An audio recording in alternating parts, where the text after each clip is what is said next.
Hi, welcome to Prime Recap. When a weak and discredited horse is forced to serve in World War I, a brave young man faces the enemy army to rescue his best friend. Today we will recap the story of the 2011 film, War Horse. In a small country town in England, Albert Narracott watches the horses in the field. Albert is completely obsessed by the animals, and slowly approaches them, offering an apple in exchange for their friendship. A while later, old Ted Narracott arrives at the village fair, and is prepared for the event, where a horse auction will take place, which brings together all the men in the vicinity. The farmer finds a horse and is interested in it at first sight. His friends warn him that the animal is a weak purebred foal and will not be good for plowing the field. But Ted doesn't care, because it is this horse that he wants, and when the auction starts, the man makes the first bid. He feuds with Lyons, a rich, arrogant guy who thinks he can buy everything with his money, and besides, he owns the farm where Ted and his family live. In the end, Ted wins the auction with a bid of 30 gold coins. However, everyone knows that the man will not have all this amount to acquire the animal. Because of his irresponsibility, the old farmer gets into trouble. His wife, Rose, is furious, because the horse costs all the rent money for the family home. The woman, stressed, makes it clear that she wants the horse off the farm, but will have no way of returning him before he is tamed. Ted is already an old man and has a bad leg, so he will not be able to train the horse. Then Albert, the Narracott's son, offers to train him. Albert is a young man with a passion for horses, so he gets closer and closer to the animal and gives him the name, Joey. The next day, the young man insists on teaching Joey the whistling technique, as this is how the indigenous people call their horses. The kid is hopeful, and by speaking while looking directly into the animal's eyes, Albert makes the horse understand. Then, as he whistles, his partner obeys. On the due date for the rent, Lyons collects payment for his farm. Ted doesn't have all the money to pay off the expense, but swears that his plantation will soon turn a profit. The patriarch completes by saying that he will use Joey to plow the field, but the collector does not believe in the horse's potential nor in the family's plan. Still, he decides to allow them to pay him in October. Albert asks the owner what the consequence will be if they don't fulfill the agreement, and the evil man says he will take everything, including Joey and the house. Ted is desperate to start planting, but the horse won't allow the farmer to put the plow in. Albert tries to talk, but his father is furious. The man prepares to sacrifice Joey, but his son calms him down and promises that they will get the field ready. Days later, the young man manages to connect with the horse. The animal still fears the plow, but its owner demonstrates in himself that the instrument will not hurt him. Ted, Lyons and others are together to assist Albert and Joey's efforts. The landowner takes the opportunity to mock the farmer. He says that besides having a sick leg, Albert's old father is nothing but an alcoholic. Everyone watches as Albert tries to talk to Joey, but the trouble starts when the young man becomes convinced that giving the horse a lash would be the best way out. As soon as he hits his companion, the animal takes off running and drags the young man across the field. Over time, several people from the small town gather to watch the young man's efforts to tame the horse. The hours pass and the rain comes. The animal is finished by fatigue, so Lyons takes the opportunity to continue being cruel to the Narracott. And to top it all off, the evil one decides that later this week he will stop by the farm to evict the family for good. Albert is desperate, but he still trusts Joey. Therefore, he insists that the horse make an effort, because everything depends on him. Then, as everyone is leaving, Rose and the young man's friend Andrew join in to assist the dynamic duo, who with great determination begin to plow the crop. After a long time, family and close friends go to the field to rescue Albert and Joey, who are exhausted. Rose then begins to treat the pair's injuries. They talk about Ted, and the son judges his father's alcoholism, but without knowing why he drinks so much. Rose explains that if Ted drinks, it is to forget his mistakes, and not just for pleasure. He served as a sergeant in the Imperial Cavalry in the Boer War and was a decorated soldier, but he still regrets his terrible deeds. So that is why he is so closed off and drowns his sorrows in alcohol. Rose shows him the medal and military pennant that Ted is hiding, but Albert decides to take it, promising that he will return it after he honors his father. The next day, Albert goes out riding, and ends up meeting David, the lion's son. The guy is going out with a girl, and they even bet on a car versus horse race. The girl is impressed by Albert and Joey, who manage to overtake the vehicle, but the young man discovers that his horse is not good with jumping, because he trips over a small wall, which knocks the duo into a ditch, giving the victory to David. At night, a storm hits the Narracott's thriving plantation, so all the turnips are destroyed. And the bad news did not stop, for the next day in the city, a military man announces that the bell is going to ring at 10 o'clock, because the war between England and Germany has begun. This would be the First World War. Sometime later, Albert looks for Joey on the farm, but he has disappeared. The young man talks to his mother and instantly understands that his father was responsible for the animal's disappearance. Ted went to town in order to sell the horse to Captain Nichols. The man wants 40 coins for the horse, but Nichols intends to pay only 20. They negotiate and Ted makes it clear that it is the best horse he has ever seen, until Albert arrives and interrupts the two. The young man says that Joey would never serve for a combat mount, and he offers to serve in the war alongside his friend, because the horse would only obey him.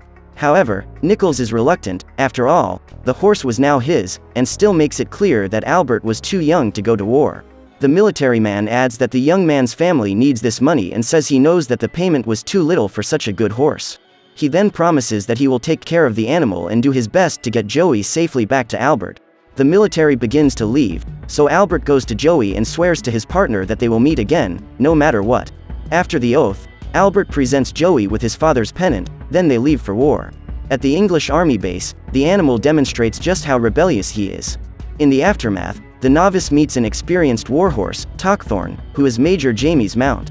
The soldiers prepare their horses for a military exercise, which will simulate their onslaught against the Germans. A race begins between the two rivals, and Choi-Tagton starts with an advantage, but Joey shows that he is fast and manages to overcome his opponent in the race. At the military base, Nichols wants to reassure Albert, so he writes a letter to the young man, which is accompanied by a drawing of Joey, because he wanted to show the young man that his horse looked great. The next day, the onslaught against the Germans begins. Nichols is worried, because the enemy has 600 soldiers, which is twice as many as his troops. However, the invasion gets off to a good start. The enemy soldiers are surprised by the cavalry, which storms the German camp furiously. They manage to knock out many of the opposing soldiers, who even try, but cannot escape. Nichols and Joey make a nice duo, so they manage to defeat some enemies through Nichols' sword. The invasion was going well, but the Germans managed to regroup in a nearby wood. They have high-caliber machine guns hidden in the vegetation, and begin to open fire on the English. Many cavalrymen are shot down, including Nichols, who ends up dying in combat. By contrast, Joey and Choi-Tagton are unharmed, but are captured by the enemy army. The commander orders the wounded horses to be sacrificed, and those that were unharmed would serve to carry loads to HQ, but if they could not bear the weight, they would also be eliminated. However, a young German soldier, Gunther, had taken a liking to the animals. He goes to his superior and proposes that the mounts be used to transport the wounded. The high-ranking military man agrees, so Gunther and his younger brother, Michael, prepare the horses for this function. They try to put the harness on Choi-Tagton, but the animal won't allow it. Then, clever Joey approaches and gestures to his companion, showing that it would not hurt him. Choi-Tagton then allows the military to put the harness around his neck, and Gunther acknowledges that Joey is a special, well-trained horse. While transporting the wounded, Gunther notices that Joey was carrying Ted's military pennant and, unknowingly, he picks it up and hides it. At the farm, the Narracott family friend arrives with Nichols' letter to Albert. The young man is excited to see that it was Captain Nichols' notebook. He rejoices at his friend's drawings, but his happiness is short-lived, for he soon discovers that Nichols had been shot down. The young man worries about Joey, since he was the captain's mount. So Albert decides to take action. Back in the war, the German military announces that they will send another platoon to the front line. Private Gunther will stay to take care of the horses and will be in charge of transporting the camp away from the enemies. But unfortunately, his younger brother, Michael, is selected to serve on the front lines. Gunther doesn't want his younger brother to take such a risk, but the little soldier says he has no choice. Hours pass and the platoon is on its way to the trenches, until Gunther shows up with Joey and Choi-Tagton. The soldier captures his brother and puts him on top of Choi-Tagton, then they both desert and run away from the other soldiers. They arrive at a small mill in the countryside and Michael worries, because besides fearing that his father will be disappointed, he says he was ready to fight.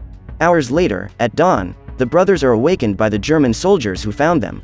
They surprise the duo and capture Michael and Gunther, who soon after end up paying for the defection with their lives. The two have been slaughtered, but Choi-Tagton and Joey are still in the mill and are found by little Emily. She is a young orphan girl living with her grandfather, old Bonar, who lies to the girl to keep her from being terrified of the war. But Bonar does not fool Emily, who insists that her grandfather tell her the truth, for she knows that her parents disappeared in one of the battles of the war. While the girl complains, the old man takes everything in good humor and even surprises his granddaughter by stuffing a spoon with liquid in her mouth. Emily then negotiates with her grandfather, saying that if he tells the truth, she would show him the horses in the mill. Joey then becomes Francois, and Choi-Tagton is named Claude. Emily is a stubborn girl who decides to adopt them both, even against her grandfather's wishes. The girl decides that she should train both of them, and the first exercise is jumping. She tries hard, but Joey, or rather Francois, can't jump at all. In one of the training sessions, the military came to raid Emile's residence. The soldiers enter Bonar's farm, as they needed food and supplies for the front line. They loot not only the harvest, but also everything the two had. The men also noticed that the liquid that Bonar had given Emile was a type of medication, as the girl was suffering from an illness. Hours later, the military leave, but the trouble is not over. Emily reminds Bonar of his promise to tell her the truth on her birthday, and that this date is exactly the next day. Emile is sad and angry, because she thinks her grandfather is a coward for having allowed the Germans to take everything they had. The old grandfather does not disagree, on the contrary. He knows he has no guts, and confirms that the girl's parents were eliminated in the war. The elderly man explains to the inexperienced Emily that there are various forms of courage. He uses the carrier pigeons as an example, because they have to fly above all the chaos and cruelty of war without being able to look down, because they have to deliver the messages to the soldiers and then return home. Now, the young woman, who had disbelieved her grandfather, becomes emotional and silent. The next morning, Bonar prepares a surprise gift for his granddaughter. He gives her a saddle that was his mother's, so that the girl can ride her new horses. Emily prepares herself and chooses Francois as her mount. She climbs the hill with him, but breaks her agreement with her grandfather by delaying her return. So Bonar and Choi-Tagton decide to go see what has happened to the pair, only to witness the military cornering Emile and her horse. The men steal the two animals to be used to pull the artillery of war. Helpless to do anything, the granddaughter and grandfather let their horses go. In the German camp, Choi-Tagton, who was Claude, is now called Prince. The two are cared for by the soldier Friedrich. One of the German commanders orders Prince to be put to pull the cannons, but the horse was wounded and would not hold the weight. Before he was sacrificed, his friend, Joey, steps in and offers to pull the artillery in his companion's place. On the other side of the war, in the trenches of France, some soldiers are gathered together and one of them is Albert, who was fighting just to find Joey. Ironically, he is serving alongside his friend Andrew and David, who is now an officer. They are preparing to march against the enemy. In the middle of the conflict, David is hit by a bullet, but Albert manages to rescue the young man and get him to safety. Andrew had stayed in the trenches to shoot Allied soldiers fleeing the fighting, but instead of finishing off the deserters, he decides to run to fight in the trenches. The friends and the rest of the English soldiers manage to advance against the Germans. They storm the enemy trenches, but are surprised by toxic gas attacks. Albert manages to escape, but Andrew is not so lucky. On the other side of the war, Prince and Joey are marching with the Germans, but Prince is very down. Friedrich tries to take care of the beautiful black horse, but he can't take his injuries. Joey is distraught at the departure of his colleague, so the soldiers are forced to leave them behind because the enemy is approaching. A war tank appears and scares Joey, but the horse manages to escape. He runs across the battlefield and jumps desperately between the trenches. The animal runs all over the war zone and is lucky not to be hit by weapons. However, its impatience and lack of jumping skills were its problems. The fallen horse ends up tangled in the barbed wires scattered around the site and gets stuck. The other day, the English soldiers spot Joey. Some mistake him for a cow, but soon realize that he was a horse. Everyone tries to call the animal somehow, but nothing works, because the point was that the horse was stuck. Among all the British military, the only one brave enough to help him was Colin. The soldier goes to Joey and carries a white flag with him, showing that it was a moment of truce. When he approaches the horse, he sees that Peter, a German soldier, was also there to help. The two team up to free the animal and chat amicably, even though they are on opposite sides of the war. The pair manage to help Joey, but soon begin a conflict to see who would stay on the horse. They decide that they are going to cast lots, and on a coin toss, Colin is the winner. After winning the horse, Colin shakes Peter's hand. Although there are only 30 minutes left before the two fight, the military men greet each other and wish each other a good life. On the other side of the war, David and Albert are wounded but still alive. Albert is temporarily blinded by gas exposure, and fortunately, Colin was also at the field hospital to treat Joey's injuries.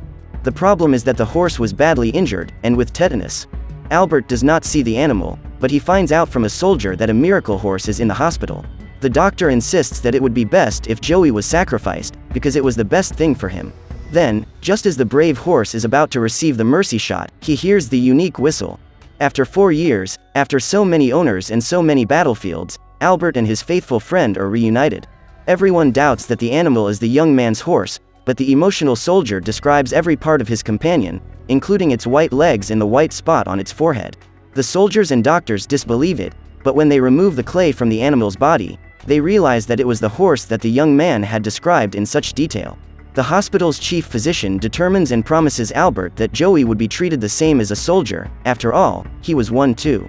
The next day, after 4 years of war, a military man announces that the bell will ring at 11 o'clock, because the First World War will come to an end. The bell sounds and all the soldiers fallen in battle are remembered. All seemed well, until one of the leaders determines that all war horses are to be auctioned except those of the officers. Albert could do nothing.